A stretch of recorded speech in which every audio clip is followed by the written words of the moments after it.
আমরা আজ time value of মানির পার্ট 4 নিয়ে আলোচনা করব। 4 নম্বর পার্টের এই 4 নম্বর পার্টে আমরা শিখব যে কোনো টাকা কত হারে কত বছরে দ্বিগুণ হবে।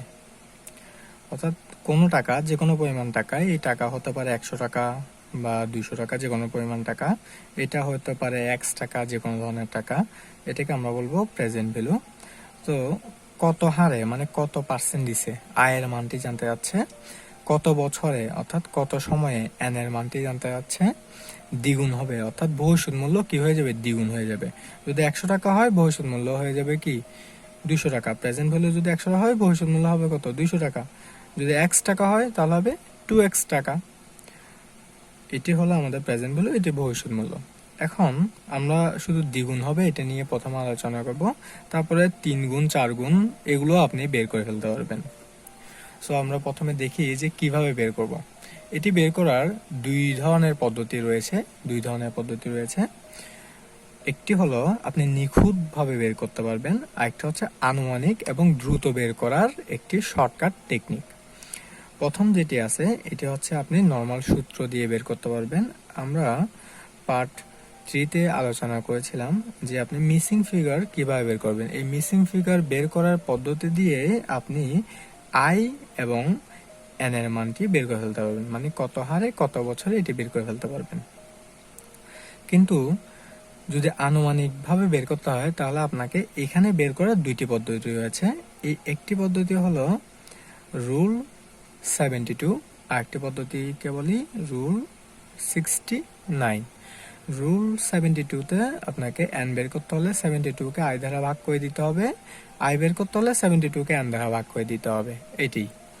আর 69-এ শুধুমাত্র 69-কে ভাগ করতে হয় আই এবং এন দিয়ে, শুধুমাত্র 0.35 এটি আলাদাভাবে যোগ করে নিতে হয়, 0.35 আলাদাভাবে যোগ করতে হবে। এটি হচ্ছে এটি সূত্র। এখানে আসলে নিখুঁতভাবে বের হয় না, এটি জাস্ট আনুমানিক বের করা একটি শর্টকাট টেকনিক। এখানে একটি নোট আছে যে আপনি আয়ের মান বের করবেন, আয়ের মানটি বসাতে হলে আপনাকে সম্পূর্ণ বসাতে হবে, অর্থাৎ 10%কে আপনি পয়েন্টে বসাতে পারবেন না, 0.10 লেখা যাবে না, 10%কে 10 বসাতে হবে, 5%কে 5 বসাতে হবে। এটি কিভাবে কাজ করে আমরা অঙ্কে গেলে দেখে বুঝে যাব। আমরা আমাদের এই ধরনের অঙ্ক সমাধানের জন্য দুইটি কোশ্চেন নিয়েই আলোচনা করব। প্রথমে আমরা প্রবলেম 1 নিয়ে আলোচনা করি। প্রবলেম 1-এ কি বললো এটা একটু আমরা লক্ষ্য করি। দেখুন এখানে বললো যে at what percent interest rate a sum of টাকা 5000 will be doubled in 10 years। অর্থাৎ এখানে বললো যে সুদের হার কত হলে 5000 টাকা 10 বছরে দ্বিগুণ হবে। 5000 টাকা 10 বছরে দ্বিগুণ হবে, কিন্তু সুদের হার দেওয়া নাই। সুদের হার কত হলে আমাকে সুদের হারটি জানতে চাইলো। সো আমরা এই অঙ্কটি আমরা মিসিং ফিগারের অঙ্ক হিসাবেও করে ফেলতে পারি, অথবা আমরা চাইলে একটু অন্যভাবেও করে ফেলতে পারি। দেখুন আমরা ধাপে ধাপে সবগুলা দেখে নিব। নাম্বার 1 আমরা প্রথমে মিসিং ফিগারের মতো করে ফেলবো সূত্র দিয়ে একদম নিখুঁতভাবে। তো দেখুন প্রেজেন্ট ভ্যালু, এই যে 5000 টাকা যেটি দেওয়া আছে এটি হচ্ছে কি প্রেজেন্ট ভ্যালু। প্রেজেন্ট ভ্যালু কত, 5000। আচ্ছা বুঝলাম। তাহলে ফিউচার ভ্যালু কত হবে? ফিউচার ভ্যালু হবে 5000 ইন্টু 2, তাহলে হবে কত, 10000। কেন? কারণ হচ্ছে আমাদের বললো যে দ্বিগুণ কখন হবে, দ্বিগুণ মানে ডাবল কখন হবে। সো দ্বিগুণ হলো কত, 10000, তাহলে ফিউচার ভ্যালু কত হবে, 10000-ই হবে।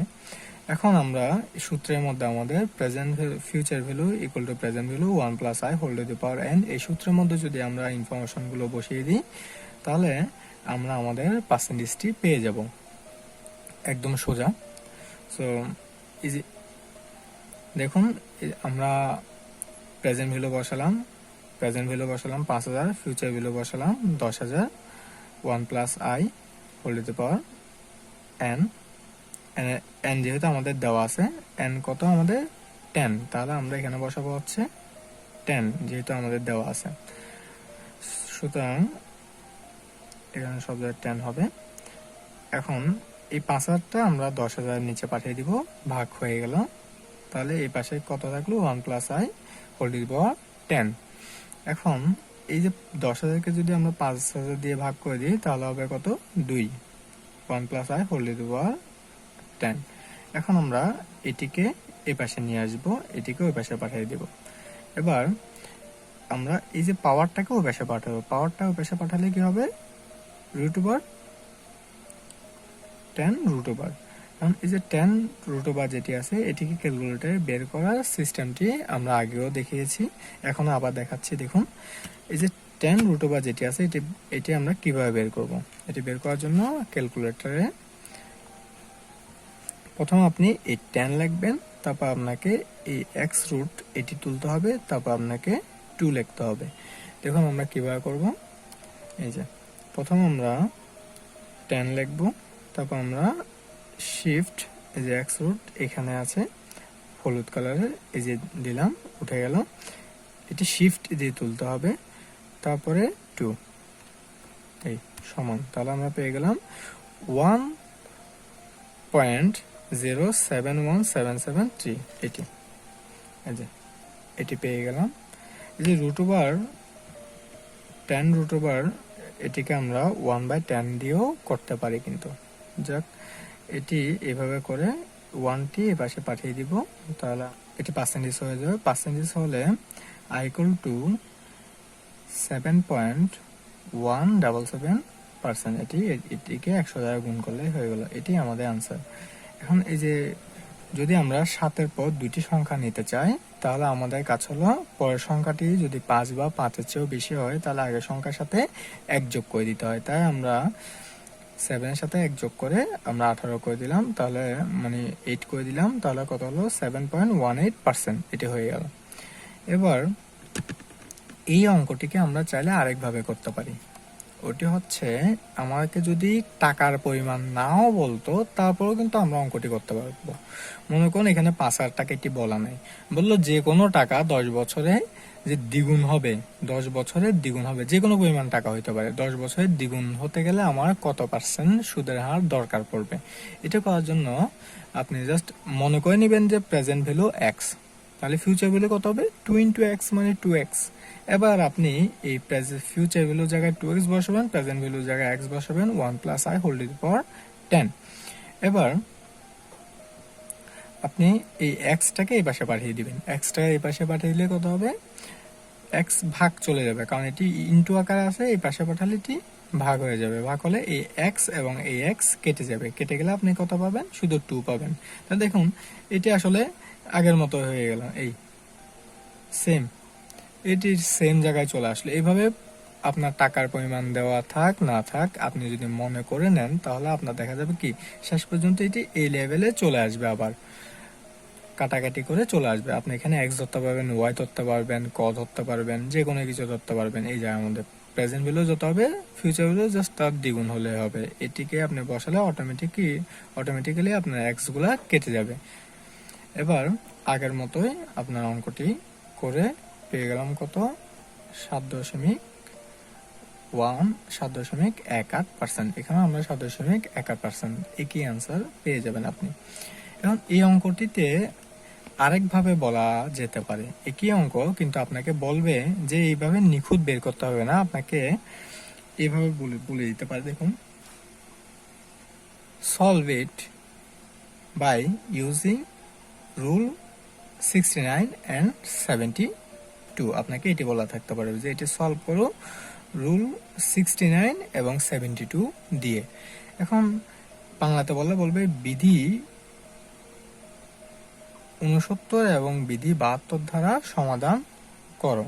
এখন আপনি রুল 69 এবং 72 ধারা কিভাবে সমাধান করবেন? রুল 69 এ আই বের করতে হলে আপনাকে এন দ্বারা ভাগ করে দিতে হবে। 69 কে এন দ্বারা ভাগ করে দিবেন, 0.35 যোগ করতে হবে, এটি সূত্র। এখন এন হচ্ছে আমাদের কত? 10 ইয়ার্স, তো 10 দিয়ে ভাগ করে দিবেন, যোগ করে দিবেন, তাহলে আপনি পেয়ে যাবেন আপনার পার্সেন্টেজটা, সরাসরি পার্সেন্টেজ পেয়ে যাবেন। 72 হলে আপনার কাছে হচ্ছে 72 কে এন দিয়ে ভাগ করে দেওয়া, তো 72 কে 10 দিয়ে ভাগ করে দিলে 7.2% হয়ে গেল। দেখুন এই 7.18%, 7.2%, 7.25%, এটি কিন্তু খুবই কাছাকাছি। দেখুন এই তিনটি খুবই কাছাকাছি, এটি হলো একদম নিখুঁত, এটি হলো একদম নিখুঁত পারফেক্ট আনসার। কিন্তু এই দুটি হচ্ছে কি আনুমানিক। দেখুন কাছাকাছি তো গেল, এখানে বললো যে 7.18% লাগবে, 18% লাগবে। এখানে বললো 7.25% লাগবে, এখানে বললো 7.2% লাগবে। তো 7.25 এবং 7.2% প্রায় 7.18% প্রায় কাছাকাছি। এই জন্য রুল 69 এবং 72 আনুমানিক বা দ্রুত কোনো টাকা কত সময়ে বা কত হারে দ্বিগুণ হবে এই প্রশ্নের সমাধানের জন্য খুব দ্রুত এই পদ্ধতি ব্যবহার করা হয়ে থাকে। কিন্তু এটি কিন্তু আপনার নিখুঁত আনসার দিবে না। একমাত্র প্রশ্নে যখন বলা থাকবে যে বিধি 69 এবং বিধি 72 দ্বারা সমাধান করো, অথবা বলা থাকবে solve it by using rule 69 and 72 বা যে কোনো একটি বলা থাকবে, যদি অঙ্কতে স্পষ্ট বলা থাকে রুল 69 এবং 72 ব্যবহার করতে, তখনই আপনি এই অঙ্ক রুল 69 এবং 72 ব্যবহার করে করতে পারবেন। এছাড়া আপনাকে সব সময় অ্যাকুরেট আনসার বের করার জন্য আপনাকে মূল সূত্র দিয়েই অঙ্ক করে বের করতে হবে। এখন আমরা দেখি আমাদের প্রবলেম 2। প্রবলেম 2টা আমরা একটু দেখি। প্রবলেম 2তে বললো হচ্ছে in what time A some of money doubled itself at 5% interest. অর্থাৎ এখানে বলা হলো যে কোনো টাকা 5% সুদে কত সময়ে দ্বিগুণ হবে, যে কোনো পরিমাণ টাকা হতে পারে। এবার দেখুন এখানে কিন্তু টাকার পরিমাণ বলা নেই। এবার বললো যে যে কোনো ধরনের টাকা, যে কোনো টাকা 5% সুদে কত সময়ে দ্বিগুণ হবে, 5% সুদ দিলে কত সময়ে গিয়ে যে কোনো টাকায় দ্বিগুণ হয়ে যাবে, এটি আমাকে বের করতে হবে। সো এটি আমরা বের করে দেখবো এখন। সো এই অঙ্ক করার সময় আমরা আসলে মনে করে নিব প্রেজেন্ট ভ্যালু হলো এক্স, ফিউচার ভ্যালু তাহলে কত হবে 2x, 2 into x 2x। So আমাদের তো পার্সেন্টেজ দেওয়া আছে, এবার আমরা অঙ্কের মধ্যে বসিয়ে দিব। দেখুন future value equal to present value 1 plus i whole to the power n, এখানে সবকিছু আমরা বসাবো। এই অঙ্ক করতে গেলে যেহেতু n বের করতে হবে, n এর জায়গায় n বের করতে হলে আমাদের কি করতে হয়, লগ আনতে হয়। এই যে উভয় পাশে আমরা লগ নিয়ে আসবো, লগ 1.05 and লগ 2। এই যে nটি সামনে নিয়ে আসা যায়, সামনে নিয়ে আসবো লগ 1.05। এই লগ 1.05 যেটি আছে এটি এটির সাথে n এর সাথে গুণাকার আছে। এই লগ 1.05 যেটি আছে এটি এই নিচে পাঠিয়ে দিব, এটার ভাগ আকারে ভাগ করে দিব। এই যে লগ 2 কে লগ 1.05 অর্থাৎ লগ 2 ডিভাইড বাই লগ 1.05 এটি ভাগ করেই আমরা এইটি পেয়ে যাব। এটিকে আমরা ইয়ারে প্রকাশ করব দুই সংখ্যা নিলে। দুই সংখ্যা যদি আমরা নিতে চাই, যেহেতু 0 পর 6 আছে, 6 যেহেতু 5 বা 5-এর চেয়ে বড়, আমরা 1 লিখে দিব। এই যে 14.21 বছর, 14.21 ইয়ার্স, এটি হচ্ছে আমাদের n এর মান বা সময়ের মান, বছরে প্রকাশ করতে হবে এটিকে। এবার আমাদের এই ধরনের অঙ্ককে আরেকভাবে বলতে পারে, আপনাকে এখানেও বলতে পারে solve it by using rule 69 and 72 অথবা বিধি 69 এবং বিধি 72 দ্বারা সমাধান করে এটি বলতে পারে। যদি এটা আপনাকে বলে তাহলে আপনার কাজ হলো যে রুল 72 এন্ড রুল 69 এর সূত্রসমূহ ব্যবহার করা। এটি একমাত্র বললে ব্যবহার করতে পারবেন, না বললে আপনি ব্যবহার করতে পারবেন না। আপনাকে মূল সূত্র দ্বারাই অঙ্ক করে এসে বের করতে হবে। দেখুন রুল 72 বের করতে হবে, 72 কে আই দ্বারা ভাগ দিতে হবে, এবং 72 কে আই দ্বারা যে ভাগ করবেন, আই কত, আই হচ্ছে 5%। এখানে 5% কে 0.05 আপনি বসাতে পারবেন না, 5% কে 0.05 আপনি বসাতে পারবেন না, 5% কে সরাসরি 5 বসাতে হবে। 72 কে 5 দিয়ে ভাগ করলে 14.40 বছর এ হয়ে গেল, 14.40 ইয়ার্স বছর। এবার রুল 69-এও আপনার সূত্রের মধ্যে আয়ের মানটি সরাসরি বসাতে হবে। 5%কে আপনার 5-এই বসাতে হবে, 10%কে 10 বসাতে হবে, পার্সেন্টেজ ছাড়া সরাসরি ওইটি বসিয়ে দিলেই আপনার অঙ্ক হয়ে যাবে। 5 এখানে আমরা পেলাম 14.15 বছর। দেখুন এই তিনটি কিন্তু কাছাকাছি, 14.21, 14.40, 14.15। এখানের মধ্যে এই 14.21 যেটি আছে এটি হলো নিখুঁত আনসার, আর এই দুটি হলো আনুমানিক বা দ্রুত বের করার কৌশল। এখানে সবসময় মনে রাখতে হবে এই যে পার্সেন্টেজটা আছে 5%কে আমরা কখনো আগের সূত্রে আমরা কি করছিলাম, 5%কে 0.05 দ্বারা প্রকাশ করছিলাম, কিন্তু এখানে আপনাকে 5%কে সরাসরি 5-এই লিখতে হবে, আর নাহলে কিন্তু সঠিক আনসার আসবে না। সুতরাং আশা করি আপনারা বুঝে গেছেন কখন আমরা রুল 69 এবং 72 ব্যবহার করব। কখন ব্যবহার করব? যখন প্রশ্নে স্পষ্ট বলা থাকবে রুল 69 এবং 72 ব্যবহার করতে। যদি বলা না থাকে তাহলে আমাকে এই সূত্র প্রয়োগ করে আমাকে অঙ্ক সমাধান করতে হবে। এখানে মূলত বের করতে বলা হচ্ছে শুধুমাত্র দুইটি, একটি হচ্ছে কত হারে, আর একটি হচ্ছে কত বছরে বা কত সময়ে। এই যে আপনাকে বলবে হয় কত হারে বের করতে অথবা কত সময়ে বা বছরে বের করতে। সুতরাং এই দুটি বের কিভাবে আমরা করতে পারি, কোন কোন পদ্ধতি আছে, নিখুঁত পদ্ধতিতে বের করতে হলে কোন সূত্র ব্যবহার করব এবং আনুমানিক বের করতে হলে কোন সূত্র ব্যবহার করতে হবে আমরা জেনে গেলাম। এবার আমি একটু বলে রাখি যে আপনাকে যদি বলে 3 গুণ 4 গুণ 5 গুণ বের করতে হয়, তাহলে আপনি আপনার সূত্র ধারায় বের করে ফেলতে পারবেন। এই যে 3 গুণের বেলায় কি হবে, 3 গুণের বেলায় প্রেজেন্ট ভ্যালু যদি হয় x, তাহলে ফিউচার ভ্যালু কত হবে? ফিউচার ভ্যালু হবে 3 ইন্টু x মানে 3x। আর এখানে 4 গুণ মানে কি, প্রেজেন্ট ভ্যালু যদি x হয় তাহলে আপনার ফিউচার ভ্যালু হবে 4 into x equal to 4x। আর 5 গুণ হলে প্রেজেন্ট ভ্যালু হবে x, তাহলে ফিউচার ভ্যালু কত হবে? ফিউচার ভ্যালু হবে 5 into x equal to 5x। এর অর্থাৎ হচ্ছে আপনাকে এখানে 10 গুণ বললো, আপনি জাস্ট 10কে x কে প্রেজেন্ট ভ্যালু ধরবেন এবং ওইটার সাথে গুণ করে দিবেন, শেষ।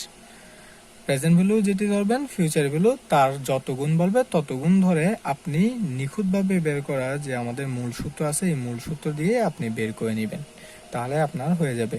এই আনুমানিক বা দ্রুততম পদ্ধতিটা শুধুমাত্র দ্বিগুণের ক্ষেত্রে কাজ করে, 3 গুণ 4 গুণ 5 গুণের ক্ষেত্রে কিন্তু কাজ করবে না। এই রুল 72 এবং 69 অনলি ফর ডাবল, দ্বিগুণের ক্ষেত্রে কাজ করে। তো আশা করি আপনারা বুঝে গেছেন। ধন্যবাদ সবাইকে।